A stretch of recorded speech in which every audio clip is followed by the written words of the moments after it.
eh ben, il paraît beaucoup plus léger qu'il ne l'est en réalité ce casque. Une fois qu'on l'a en tête, franchement, on le sent quasiment plus. En plus, on a une très bonne visibilité. Il y a un pin lock. Donc en cas de buée, il n'y en a pas, c'est toujours ça. Pour être sûr d'en avoir vraiment pas du tout, il y a un système d'aération qui se trouve devant qui est pas pratique du tout, faut quand même être honnête, hein, pour le remonter, le redescendre, le petit bouton là, c'est pas pratique. Mais une fois qu'on a compris et qu'il fonctionne, il fonctionne bien, c'est déjà cool.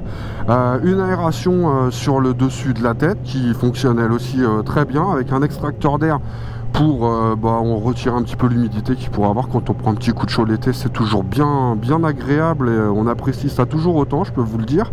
Donc ça c'est vraiment un très bon point.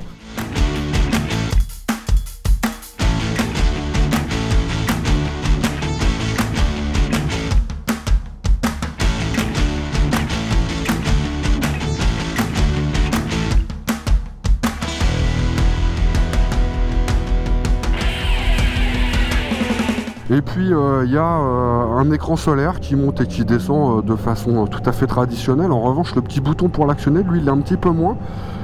C'est un système qui pivote, mais franchement, ça fonctionne très très bien.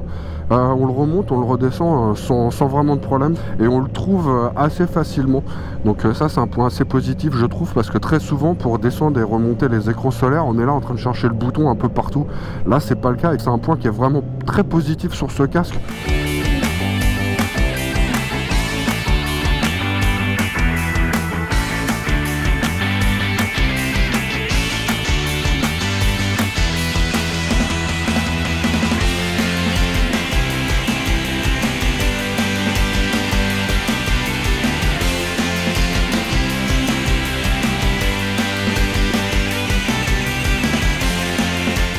C'est pas trop bruyant, même si au niveau du coup c'est un petit peu ouvert, ça remonte un petit peu l'air.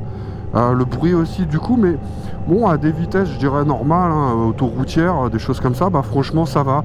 Mais c'est pas un point négatif de ce casque en tout cas, qui pourrait être beaucoup plus bruyant que ça, vu le prix, ça pourrait être bien pire.